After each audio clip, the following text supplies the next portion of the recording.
எல்லாம் வள்ளல் இறைவனடி போற்றி. போகர் சித்தவாக்கு. அன்பு சொந்தங்கள் அனைவருக்கும் வணக்கம். வாழ்க வளமுடன். இவ்வையகமும் செழிக்கட்டும், உங்களுடைய வாழ்க்கையும் செழிக்கட்டும் இறைவன் அருளால். தனம் தரும், கல்வி தரும், ஒரு நாள் தளர்வறியா மனம் தரும், தெய்வ வடிவம் தரும், நெஞ்சில் வஞ்சமில்லா இனம் தரும், நல்லனவெல்லாம் தரும், அன்பவர் என்பவர்க்கே கணம் தரும், பூங்குழலால் அபிராமி கடைக்கண்கள். அன்பார்ந்த மீனம் ராசி அன்பர்களே, பொதுவா மீனத்துல பிறந்து மின்னலாக வாழ்ந்து கொண்டு இருக்கும் என் அன்பு சகோதர சகோதரிகளே மற்றும் நண்பர்களே, உங்களை அனைவரையும் நான் சந்திப்பதில் மிகப்பெரிய மகிழ்ச்சி அடைகிறேன். அதாவது மீனராசி அன்பர்கள், இன்னைக்கு உங்களுடைய வாழ்க்கை பயணத்தை எப்படி ஆரம்பிக்கலாம் அப்படின்றத நான் சொல்ல போறேன். இதுல உங்க பயணம் நல்லா இருந்துச்சுன்னா அப்படியே உங்க வாழ்க்கையும் நல்லா இருக்க போதுங்க. அப்ப இதுதான் உங்களுடைய பயணம், இதுதான் உங்களுடைய வாழ்க்கை. அடுத்ததா பாருங்க, உங்களுடைய பயணம் சரியா இருப்பதற்கு சரி, அதே போல உங்களுடைய வாழ்க்கையும் சரியா இருப்பதற்கும் சரி, எல்லாம் வல்ல இறைவனை நாம மனப்பூர்வமா நம்பலாங்க. அடுத்ததா பாருங்க, உங்களுடைய பயணமும் உங்களுடைய வாழ்க்கையும் நல்லா அமையணும்னா உங்களுக்கு கிரகங்கள் அனைத்தும் சாதகமா இருக்கணுங்க. அப்போ உங்க ராசியில கிரகங்கள் எல்லாம் எப்படி இருக்குது அப்படின்னு நம்ம முதல்ல பார்க்கலாங்க.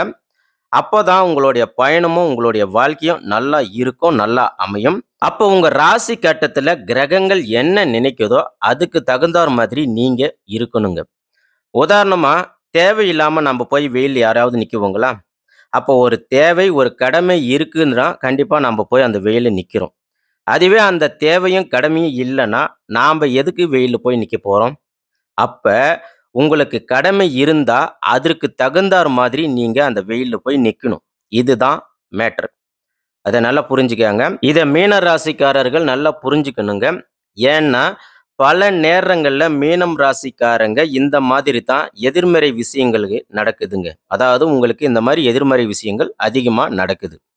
அதனால இந்த எதிர்மறை விஷயத்துல நீங்க வாழ்க்கையில ரொம்ப சிரமப்படுறீங்க. அதே போல ரொம்ப மன கஷ்டப்படுறீங்க. அதனால நீங்க சில நேரங்கள்ல என்ன செய்யறதுன்னு உங்களுக்கே புரியாம போயிடுதுங்க. இந்த மாதிரி எதிர்மறை விஷயத்தால நம்மளுடைய நல்ல உறவுகள் கூட நம்மள சில நேரங்கள்ல தூக்கி எறிஞ்சிடுறாங்க. அவங்க தேவையில்லாமலும் பேசுவாங்க. நம்மளுக்கு இப்படியெல்லாம் நம்மள பேசுறாங்களே அப்படின்னு ஒரு மனசுக்குள்ள ஒரு வருத்தம், ஒரு எண்ணம் தோணும். அதே போல அதிக நேரம் பார்த்தீங்கன்னா, மீனம் ராசிக்காரர்கள் ஒரு ஃபீலிங்குக்குள்ளேயே நீங்க சிக்கிக்கிட்டு இருப்பீங்க. எப்ப பார்த்தாலும் ஒரு மன வருத்தத்திலே இருப்பீங்க. அதை நீங்க அதிக நேரமா நீங்க ஃபீல் பண்ணிட்டே தான் இருப்பீங்க. இதுதான் உங்களுடைய இயல்பு. அப்ப இது எல்லாம் எதனால நடக்குது அப்படின்னு பார்த்தீங்கன்னா, 2 விஷயத்த நான் சொல்றேங்க. அதாவது முதல்ல பார்த்தீங்கன்னா, எந்த கிரகங்கள் உங்களுக்கு சப்போர்ட்டா இருந்தா நல்லது நடக்கும்னா, அதாவது உங்களுக்கு முதல்ல சூரிய பகவான் உங்க ஜாதகத்துல இருந்தா உங்களுக்கு மிகப்பெரிய யோகங்க.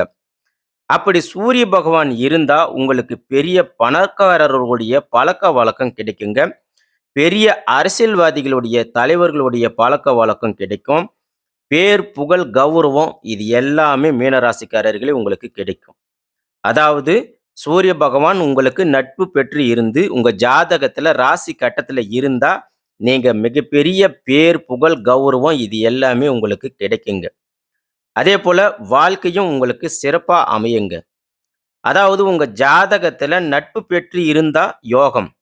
அதே போல உங்க ராசியில சூரிய பகவான் இருந்தார்னா இன்னும் உங்களுக்கு யோகம். அதாவது உங்க ராசி கட்டத்துல சூரிய பகவான் இருந்தா உங்களுக்கு இன்னுமே யோகங்க. அப்போ உங்க வாழ்க்கையில ஒரு உயர்ந்த இடத்துக்கு நீங்க போறதுக்கான வாய்ப்புகள் இருக்குங்க. அதே போல அந்த உயர்ந்த இடத்தை நீங்க அடைஞ்சே தீருவீங்க. அடுத்ததா பாருங்க, சந்திர பகவான் உங்களுக்கு நட்பு பெற்று இருக்கிறாருங்க. இது இருக்கிறதுலே உங்களுக்கு மிகப்பெரிய யோகங்க. அப்ப நீங்க எந்த ஒரு விஷயத்தை முடிவு செஞ்சாலும் சரிங்க. உங்களுக்கு முடிஞ்ச வரைக்கும் இரவு நேரத்துல நீங்க எவ்வளவு நேரம்னாலும் கண்ணு முழிச்சு எந்த வேலையா இருந்தாலும் செஞ்சுட்டு இருப்பீங்க. அப்ப இந்த இரவு நீங்க ஒரு முடிவு செய்றீங்க, ஒண்ணு செயல்படுத்தணும் அப்படின்னு நினைக்கிறீங்கன்னா, நீங்க இரவு நேரத்துல நீங்க முடிவு பண்ணி, காலையில நீங்க அதை செயல்படுத்தினீங்கன்னா, கண்டிப்பாக மீனராசிக்காரர்களே உங்களுக்கு சக்சஸ் ஆகிடுவீங்க. ஏன்னா சந்திரன் அந்த அளவுக்கு உங்களுக்கு நட்பு பெற்று இருக்கிறாருங்க. அதே போல உங்களுக்கு உதவியாவும் இருக்கிறாருங்க. எல்லா உதவியும் உங்களுக்கு செய்வாருங்க. ஆனா இதுவே உங்களுக்கு அங்காரகன், அதாவது செவ்வாய் பகவான் எப்படி இருக்கிறாருன்னு பார்த்தீங்கன்னா, உங்களுக்கு பகையா இருக்கிறாருங்க. அப்ப நீங்க பூமி சம்பந்தப்பட்ட தொழில் செய்றவங்களாக இருந்தாலும் சரி, பூமி சம்பந்தப்பட்ட விஷயங்கள் செய்யக்கூடியவராக நீங்க இருந்தீங்கன்னா, கண்டிப்பாக உங்களுக்கு அதிக டிராபேக் சந்திக்க வேண்டிய சூழல் உங்களுக்கு இருக்குங்க. அதேபோல நீங்க அந்த டிராபேக் மூலியமாக சக்சஸ் பண்ண முடியாதுங்க. அதேபோல மருத்துவம் சம்பந்தப்பட்ட தொழில் பண்ணக்கூடியவங்களுக்கும் நிறைய டிராபேக் சந்திக்க நேரிடுங்க. உதாரணமா ஒரு மீனராசிக்காரர் இவங்க ஒரு பெரிய ஹாஸ்பிட்டல் வச்சிருக்கிறாரு. நல்ல வருமானம் வருதுன்னு நாம நினைப்போம். ஆனா இந்த இடத்துல இவருக்கு செவ்வாய் பகவான் பகை பெற்று இருந்தாருன்னா, இவருக்கு நஷ்டம் தான் ஏற்படும். அதேபோல இவங்க எம்ப்ளாயிங்களுக்கு சேலரி கொடுக்கறது கூட முடியாம கூட போறதுக்கு வாய்ப்புகள் அதிகமா இருக்கு. ஆனா நாம நினைப்போம், "இவர் என்னப்பா பெரிய ஹாஸ்பிட்டல் வச்சிருக்கிறார். இவருக்கு இல்லாத வருமானமா?" அப்படின்னு நினைப்போம். ஆனா செவ்வாய் பகவான் அங்கு பகை பெற்று இருந்தா, பெரிய ஹாஸ்பிட்டலா இருந்தாலும் நஷ்டம் ஏற்படுறதுக்கு வாய்ப்பு இருக்குங்க. இதுதான் உண்மை. இத நீங்க நம்பணும். அப்போ உங்களுக்கு செவ்வாய் பகவான் பகை பெற்று இருக்கிறதுனால, உங்கள எந்த நேரமும் எப்பவுமே ஒரு டென்ஷனாவே வச்சிருப்பாருங்க. அதே மாதிரி மீனம் ராசிக்காரர்களே உங்களுக்கு புதன் பகவான் நீச்சங்க. அப்ப நீங்க எந்த ஒரு விஷயத்த ஆசைப்பட்டு செய்ய நினைத்தாலும், உங்க கூட இருக்கிறவங்களே, அதாவது உங்க கூட இருக்கிற வீட்ல இருக்கிறவங்களும் சரி, உறவுக்காரர்களும் சரி, அத செய்ய விடாம தடுத்துருவாங்க. அதாவது ஒரு குடும்பத்துல மீன ராசியில இருக்கக்கூடிய ஒரு பெண் இருக்கிறாங்க வீட்ல. அவங்க இன்னைக்கு இந்த குழம்பு செய்யலாம் அப்படின்னு ஒரு உதாரணத்துக்கு ஆசைப்பட்டு, இந்த குழம்பு செய்யறதுக்கு எல்லாமே ரெடி பண்ணுவாங்க. ஆனா, அந்த வீட்ல இருக்கிறவங்க, இந்த குழம்பு எங்களுக்கு வேணாம் அப்படின்னு ஒரு சண்டை பிடிச்சு, வாக்குவாதம் ஏற்படுத்தி, அந்த குழம்ப செய்ய விடாம தடுத்துருவாங்க. அப்ப அந்த பெண் பார்த்தீங்கன்னா, வேற வழி இல்லாம, அவங்க எந்த குழம்பு எதிர்பார்த்தாங்களோ, அந்த குழம்ப செஞ்சு குடுக்குவாங்க. அப்ப நம்ம சொன்னது புரியுதுங்களா? உங்களுக்கு நீங்க எது ஆசைப்படுறீங்களோ, அத மத்தவங்க தடுத்துருவாங்க. அப்போ உங்க வீட்ல யாராவது நீங்க மீன ராசிக்காரர் இருந்தீங்கன்னா, உங்க ராசியில புதன் பகவான் இருக்கிறாரான்னு பாருங்க. அப்படி புதன் பகவான் இருந்தாருன்னா, உங்களுக்கு மிகப்பெரிய சிரமங்க. அதாவது நீங்க நல்லா கவனிங்க. உங்க ராசியில புதன் பகவான் இருந்தாருன்னா, உங்களுக்கு ரொம்ப சிரமங்க. ஏன்னா, உங்களுடைய திட்டங்களை அனைத்துமே மத்தவங்க அத அபகரிச்சுடுவாங்க. அதேபோல இன்னொரு விஷயம் பாருங்க. இதே புதன் பகவான் உங்களுக்கு நீச்சம் அடைஞ்சு இருக்கிறார். ஆனா, இதே புதன் பகவான் உங்களுக்கு பகை பெற்று இருக்கவே கூடாதுங்க. அதே உங்க ராசியில ஜாதகத்துல புதன் பகவான் உச்சம் பெற்று இருந்தாலும் சரி, ஆட்சி பெற்று இருந்தாலும் சரி, உங்களுக்கு மிகப்பெரிய யோகங்க. அப்ப புதன் பகவான் உங்களுக்கு நீச்சம் அடைஞ்சு இருக்கிறதுனால, உங்களுடைய அறிவையும், புத்திசாலித்தனத்தையும் மத்தவங்க உங்களிடம் இருந்து திருடிடுவாங்க. பொதுவா ஒரு குடும்பத்துல மீன ராசிக்காரர்கள் இருக்கிறாங்கன்னா, அந்த குடும்பமே அவங்களால தான் நல்லா இருக்குங்க. ஆனா இது மத்தவங்களுக்கு தெரியாதுங்க. அதே மாதிரி உங்க ஜாதகத்த பார்த்தீங்கன்னா, குரு ஆட்சி பெற்று இருக்கிறாருங்க. அப்ப இது யோகங்க. அப்ப நீங்க இந்த சொல்லிக் குடுக்கறது, வாதாடுறது, கணக்கு போடுறது இது எல்லாமே உங்களுக்கு மிக சிறப்பாக இருக்குங்க மீனராசி அன்பர்களே. அதேபோல நிறைய குருமார்கள் உங்களுக்கு சப்போர்ட் பண்ணுவாங்க. அதேபோல மீனராசி அன்பர்களே உங்களுக்கு எப்பயாச்சும் உங்களுக்கு ஒரு மன கஷ்டம் ஏற்படுதுன்னா, உங்களுக்கு தெரிஞ்ச ஒரு நல்ல குருமார நீங்க தேர்ந்தெடுங்க. தேர்ந்தெடுத்து அவர்கிட்ட போயிட்டு உங்களுடைய பிரச்சனைகளை நீங்க மனம் விட்டு பேசுங்க. அதேபோல அந்த குரு கிட்ட நீங்க ஆசீர்வாதம் வாங்குங்க. குருன்னா கடவுள் சம்மந்தப்பட்டவர்களாக இருக்கட்டும், உங்களுக்கு தொழில் கத்துக் குடுத்தவர், வாத்தியாராக இருக்கட்டும், இந்த மாரி இருக்கிறவங்க எல்லாருமே உங்களுக்கு குரு தான். அப்ப அவங்க கிட்ட போயிட்டு நீங்க ஆசீர்வாதம் பெற்று, உங்க மனச விட்டு நீங்க பேசுனீங்கன்னா, உங்களுக்கு ஒரு முடிவு கிடைக்கும். அப்ப நீங்க ஒரு பறவை போல சுறுசுறுப்பா செயல்படுவீங்க. அடுத்ததா மீனராசிக்காரர்களே, நீங்க குருவ சந்தோஷப்படுத்துங்க. அப்போ உங்களுடைய வாழ்க்கை நல்லா இருக்குங்க. அதுவும் குரு பகவான் உங்களுக்கு சொந்த வீட்ல இருந்தாருன்னா, அல்லது தனுசு ராசியில இருக்கிறாரு. அடுத்ததா பாருங்க, உங்க ராசியில ஜாதக கட்டத்துல கடக ராசியில இருக்கிறாருன்னா, உங்களுக்கு இன்னும் யோகங்க. ஆனா இதுவே குரு உங்களுக்கு மகரம் ராசியில இருக்கக்கூடாதுங்க. அடுத்ததா பாருங்க, சுக்கிர பகவான் உங்க ராசியில உச்சம் பெற்று இருக்கிறாருங்க. அதாவது இந்த உலகத்துல ஆசை இல்லாத மனுஷன் யாருமே இருக்க மாட்டாங்க. அப்படி அந்த ஆசைய முதல்ல நிறைவேத்திக்க முடியும்னா, அது கண்டிப்பாக மீனம் ராசிக்காரர்களாக தாங்க இருப்பாங்க. இவங்க தான் அவங்களுடைய ஆசைய முதல்ல நிறைவேத்திக்க கூடியவங்க. அதேபோல இருப்பதை கொண்டு சிறப்பாக வாழ முடியும் அப்படின்ற எண்ணத்தையும் கொண்டவர்கள் மீனம் ராசிக்காரர்கள். அதாவது அவங்க பாக்கெட்ல ஒரு ரூ. 20 இருக்குன்னா, அவங்க அந்த ரூ. 20க்கு என்ன இருக்கோ அத வாங்கி சாப்பிட்டு அவங்க அந்த சிறப்பாக இருப்பாங்க.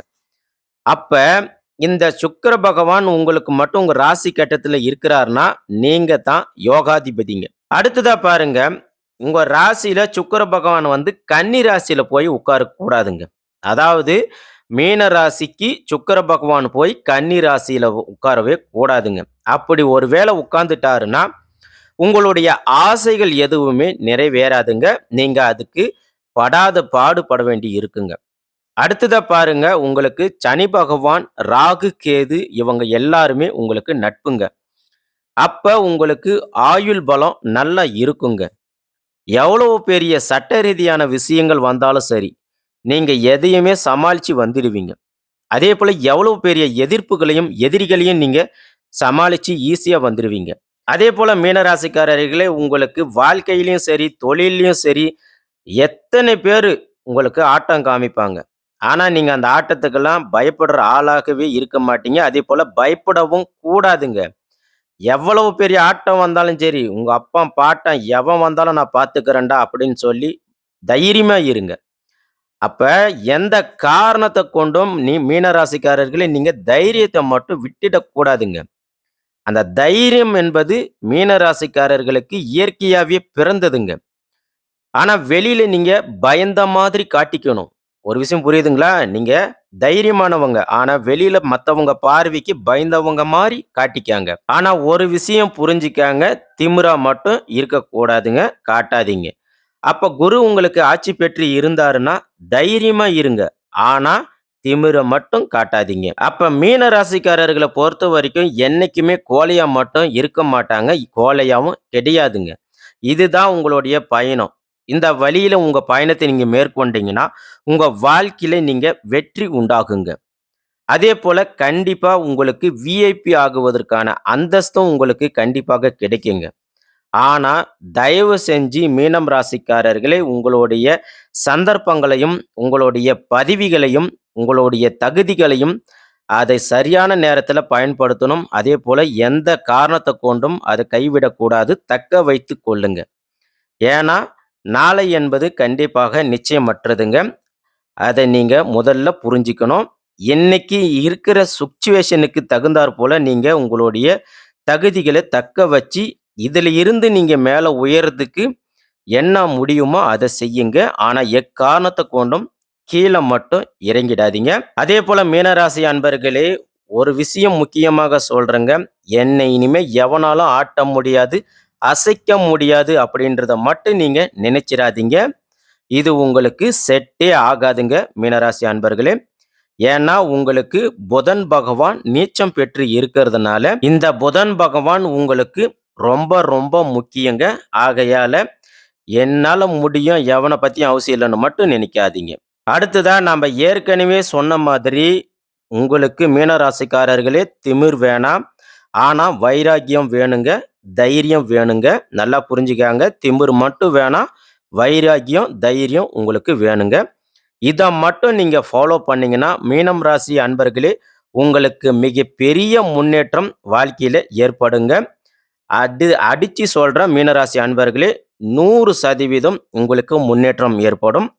அடுத்ததாக நீங்க 100% பெருமாளை வழிபாடு செய்யறது மிக மிக சிறப்புங்க. அதேபோல மால்மருகன் வழிபாடு உங்களுக்கு நெறைய முன்னேற்றத்தை உங்க வாழ்க்கையில கொடுக்குங்க.